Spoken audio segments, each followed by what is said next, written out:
Good morning, students. Myself Rohit Jamra, and I am working as a PGT Geography in Suraj School, Rewari.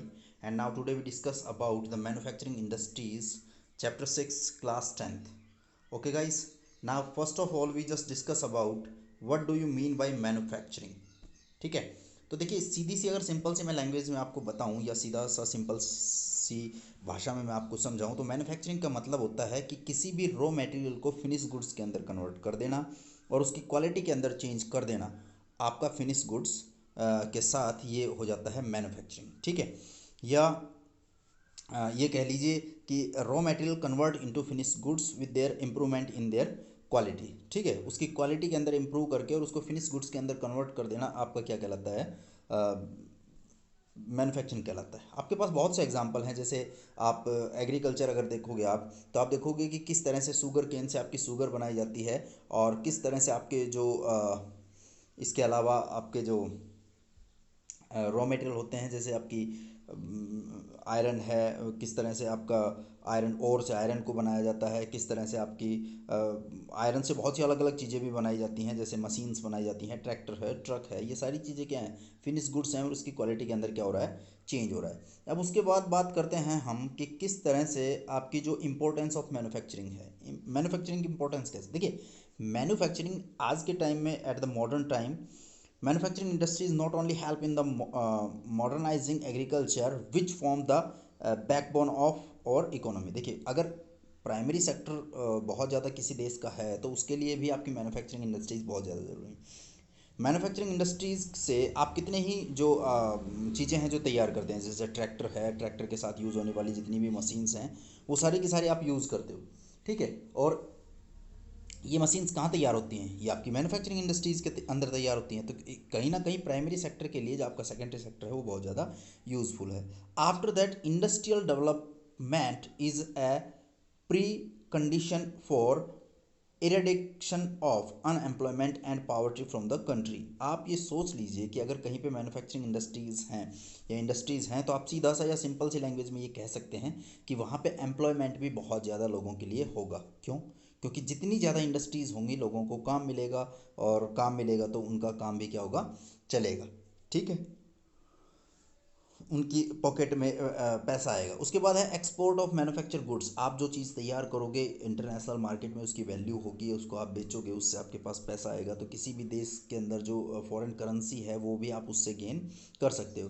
तो आप मैं ये कह सकता हूँ कि एग्रीकल्चर और इंडस्ट्री ये जो है ना एक दूसरे के साथ मिक्सअप हैं, यानी एक दूसरे के ऊपर डिपेंडेंट हैं। इंडस्ट्रीज़ एग्रीकल्चर के लिए ज़रूरी हैं और एग्रीकल्चर इंडस्ट्रीज़ के अंदर, क्योंकि इंडस्ट्रीज़ के अंदर भी बहुत से फिनिश गुड्स हैं जो एग्रीकल्चर के रॉ मटेरियल को यूज़ करके और करते हैं। इसके अलावा एग्रीकल्चर के अंदर अगर आप देखो तो आपका ट्यूबवेल है जिसके अंदर आपको पाइप चाहिए, जो पीवीसी पाइप होते हैं जो इंडस्ट्रीज़ के अंदर तैयार होते हैं, इरिगेशन पंप हैं, फर्टिलाइजर्स हैं, इंसेक्टिसाइड्स हैं, all these things are made in manufacturing industries. Okay, तो ये आपकी इंडस्ट्रीज़ की जो है इम्पोर्टेंस है आपके लिए। उसके बाद हम बात करते हैं कि अगर इंडस्ट्रीज़ आप देखोगे तो आपकी इंडस्ट्रीज जो हैं in the present day world of globalisation of और industry needs to be more efficient and competitive। Self sufficiency alone is not enough और manufacture goods must be at part of quality with those in the international market. आपको international market में अगर टिकना है तो अपने जो अपना जो प्रोडक्शन है उसकी क्वालिटी जो है उसको इम्प्रूव करना पड़ेगा। अगर आप उसकी क्वालिटी को इम्प्रूव नहीं कर पाओगे, इसका मतलब क्या है, इसका मतलब ये है कि आपके माल की इंटरनेशनल मार्केट के अंदर कोई बहुत ज़्यादा वैल्यू नहीं रह जाएगी। और आपको अगर इंटरनेशनल मार्केट में टिकना है तो अपनी जो मैन्युफैक्चरिंग इंडस्ट्रीज़ है उसकी क्वालिटी के अंदर इम्प्रूवमेंट करना पड़ेगा। और दूसरी बात, आप सारी चीज़ें अपने देश के अंदर प्रोडक्शन नहीं कर सकते, so you need the other countries. तो आपको अदर जो देश हैं उनकी ज़रूरत पड़ती है, वहाँ का सामान आप यूज़ करते हो, आपका सामान वो यूज़ करते हैं।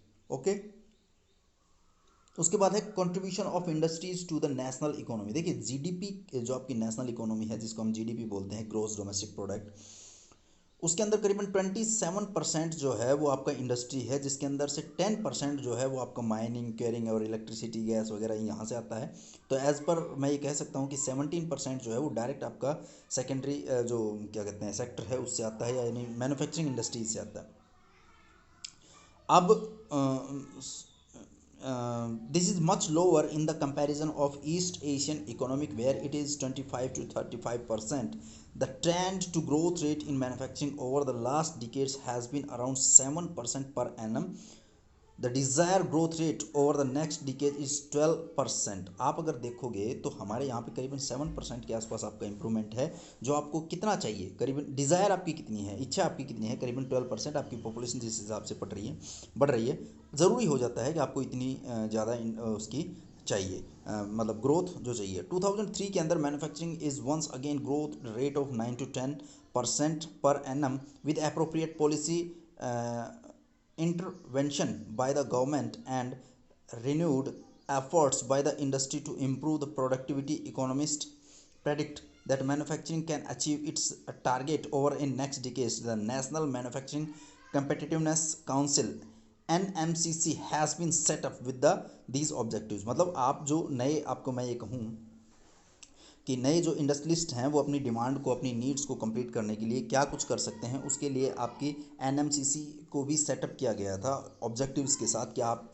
इसलिए सेट किया जा रहा है कि ये चीज़ें जो हैं ये यहाँ से पूरी होंगी। आफ्टर दैट इंडस्ट्रियल लोकेशन, देखिए किसी भी इंडस्ट्री को कहाँ पे सेटअप होना चाहिए उसके लिए कुछ चीज़ें आपकी बहुत ज़्यादा उसको अफेक्ट करती हैं। वैसे तो जनरली अगर मैं आपको बताऊं तो दो फैक्टर होते हैं, एक आपका फिजिकल फैक्टर होता है और दूसरा होता है आपका ह्यूमन फैक्टर। तो ह्यूमन फैक्टर के अंदर आपका कैपिटल है, ह्यूमन लेबर है, ये सारे, और आपके अदर जो सोर्सेज हैं, ह्यूमन एज ए रिसोर्स आप उसको यूज़ कर सकते हो। दूसरी तरफ आपके फिजिकल फैक्टर हैं, जैसे आपका प्लेन एरिया है, ठीक है, आपका ट्रांसपोर्टेशन है, या इसके अलावा आपका क्या कहते हैं उसका क्लाइमेटिक कंडीशंस हैं। ये सारी चीज़ें इफ़ेक्ट करती हैं कि कोई इंडस्ट्री कहाँ पे लोकेट होगी। लेकिन जर्नली अगर आप देखोगे तो इंडस्ट्रीज़ की लोकेशन के लिए आपको जो चीज़ें जो चाहिए, बेसिकली इसको एक ट्रायंगल से आप कनेक्ट करके देखो, आप पाओगे कि फर्स्ट ऑफ ऑल आपको चाहिए रॉ मटेरियल। जहाँ पे किसी इंडस्ट्री के लिए रॉ मटेरियल होगा वहाँ पे वो इंडस्ट्री क्या हो जाएगी, सेटअप हो जाएगी, ठीक है। आफ्टर दैट अगर आप बात करो तो सेकंड है आपके पास लेबर। दूसरी आपको क्या चाहिए, लेबर, चीप लेबर। देखिए प्राइवेट इंडस्ट्रियलिस्ट कभी नहीं चाहेगा कि उसके प्रोडक्ट के ऊपर जो कीमत है वही बहुत ज़्यादा लग जाए। अगर ज़्यादा पैसा लग जाएगा तो फिर वो क्या करेगा, ठीक है, उसका फ़ायदा क्या होगा, कोई फ़ायदा नहीं होगा। तो इसलिए वो चाहता है कि हमेशा उसको चीप लेबर मिले। आफ्टर दैट थर्ड जो चीज़ है वो आपका सबसे इंपॉर्टेंट चीज़ है, वो है आपके मार्केट। देखिए आप कितना भी प्रोडक्शन कीजिए, अगर उस प्रोडक्शन को मार्केट के अंदर कोई लेने वाला नहीं है, कंज्यूमर नहीं है, तो उस प्रोडक्शन का कोई मतलब नहीं रह जाता है, कोई तुक नहीं रह जाता है, ठीक है।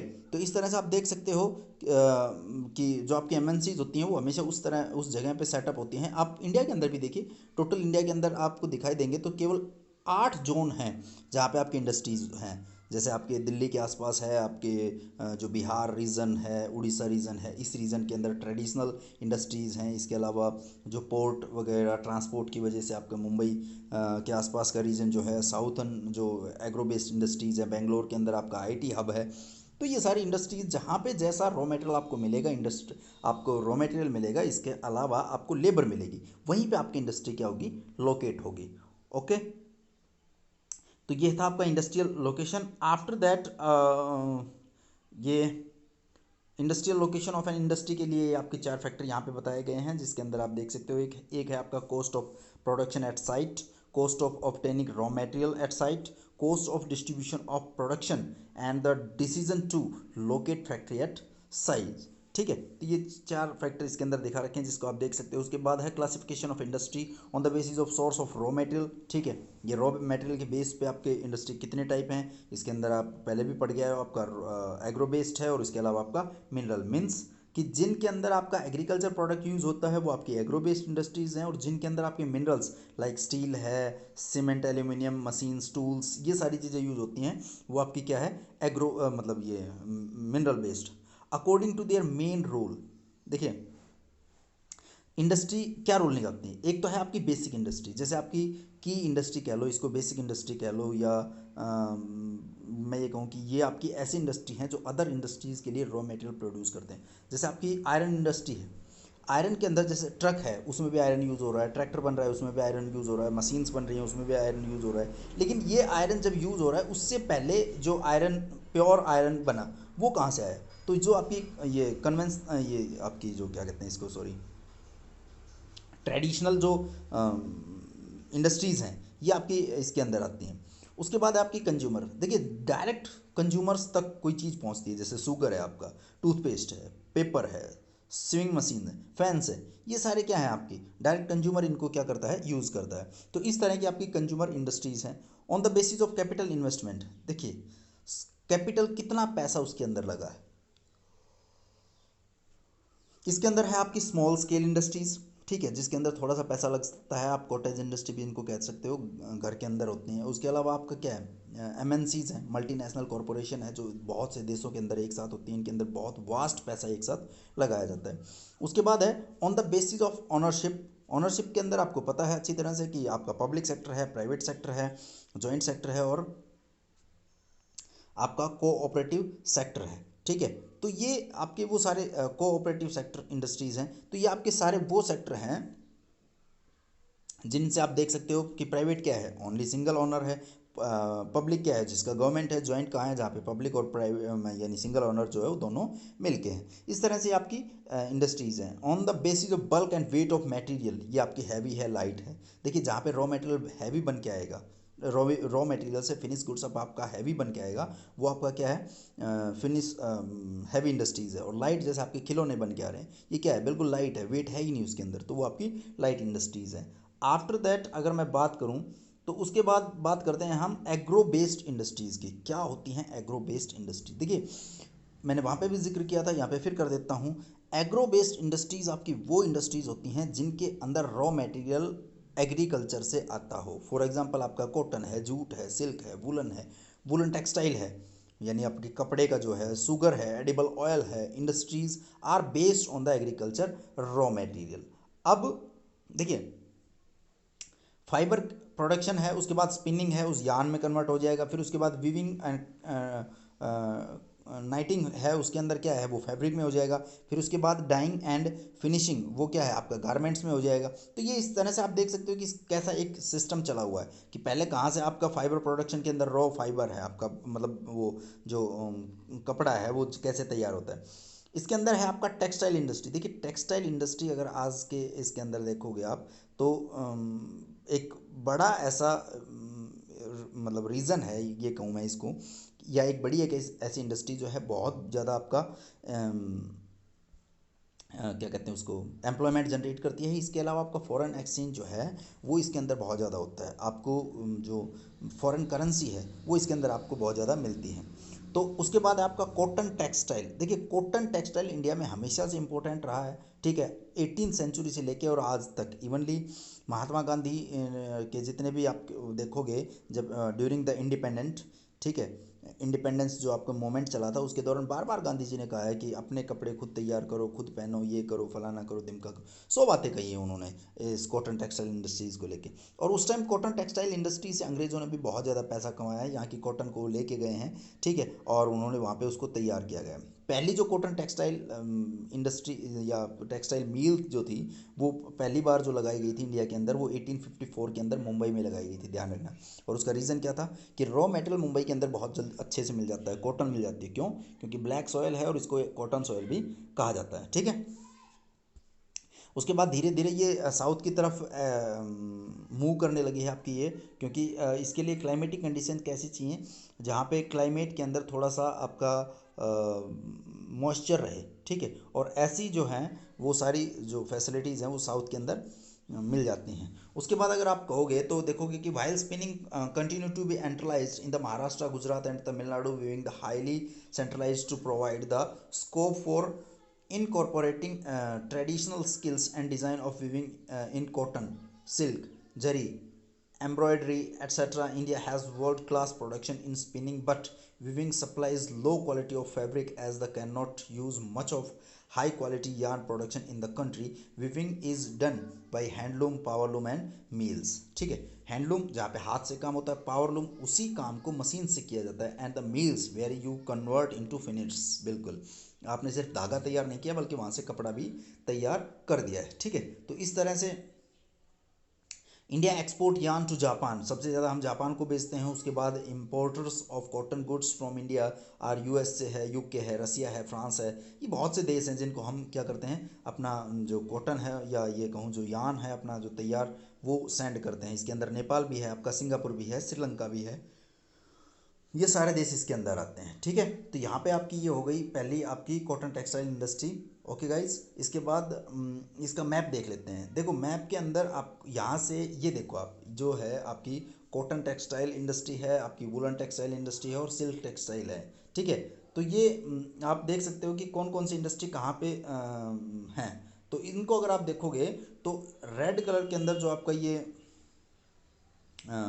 दिखा रखा है वुलन टेक्सटाइल, तो वुलन टेक्सटाइल आपकी कितनी है, मोस्टली जो है वो नॉर्थ के अंदर है। वाई, बिकॉज यहाँ पे सर्दियों के अंदर सर्दी होती है। ठीक है ना, बाकी अगर आप देखोगे इंडिया के अंदर तो साउथ के अंदर तो ये आपको बहुत कम दिखाई देंगी, बेंगलुरु के अंदर है, बाकी कहीं इसका कोई लेना देना नहीं है। वाई, बिकॉज गर्मी होती ही नहीं है वहाँ पे, due to near to equator, है ना। ट्रॉपिक ऑफ कैंसर से जैसे ही नीचे जाएंगे आपकी गर्मी होगी, वहाँ पे सर्दी होगी नहीं, तो वहाँ पे इस तरह की इंडस्ट्रियों का सेटअप भी नहीं है। ओके, तो इस वीडियो में यहीं तक, आगे जब हम पढ़ेंगे तो अगली किसी इंडस्ट्री के बारे में बात करेंगे। तब तक के लिए थैंक यू।